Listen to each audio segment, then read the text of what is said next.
Steve stared at his reflection in the cracked mirror, a sinking feeling in his chest.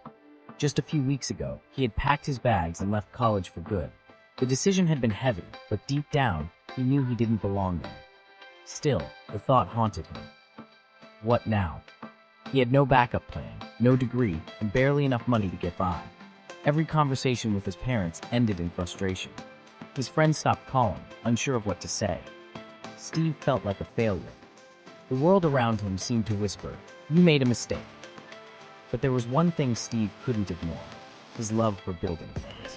From the time he was a kid, he had always been curious about how things worked. Radios, bikes, gadgets, he loved taking them apart and putting them back together. It was the one thing that made him feel alive. One morning, sitting on his worn-out couch, Steve had an idea. It wasn't perfect, and it didn't come with guarantees, but it was enough to spark something inside him. He decided to start small, fixing things for people in his neighborhood. He printed flyers on cheap paper and handed them out door to door. At first, no one called. Days turned into weeks, and Steve wondered if he had made another mistake. Then, one afternoon, his phone buzzed. A woman needed her washing machine fixed. Steve didn't have fancy tools or a polished business card, but he showed up on time and gave it his best. It worked. The woman smiled and handed him a small payment. She said, "I'll tell my friends about you." That was all Steve needed, a little spark of hope. More calls started coming in. Steve worked long hours, sometimes struggling to figure things out as he went. He didn't have a degree to fall back on, but he had determination.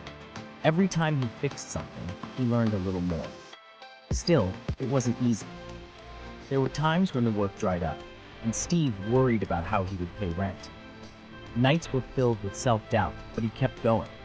He reminded himself that giving up wasn't an option. As months turned into years, Steve's small business began to grow. People trusted him because he was honest and dependable. He saved enough money to buy better tools and even hired a few helpers. He wasn't just repairing things anymore. He was building a reputation. One day, while organizing tools in his shop, Steve looked around and realized something. This wasn't just a job anymore. It was a passion that had turned into a career. Over time, Steve's business expanded. He started offering new services, training employees, and even mentoring young people who had struggled like he once did. His journey had taught him that success isn't always about taking the traditional path. Sometimes it's about creating your own. Looking back, Steve didn't regret leaving college. He didn't regret the failures, the doubts, or the tough nights. They had all shaped him into the person he had become. Someone who wasn't afraid to take risks and work hard for what he believed in. Steve's story is a reminder that there's no single path to success. It's okay to stumble. It's okay to feel lost. What matters is finding the courage to keep moving forward, even when the road is unclear. For anyone standing at a crossroads, Steve's journey holds a simple truth. Sometimes the hardest choices lead to the greatest rewards.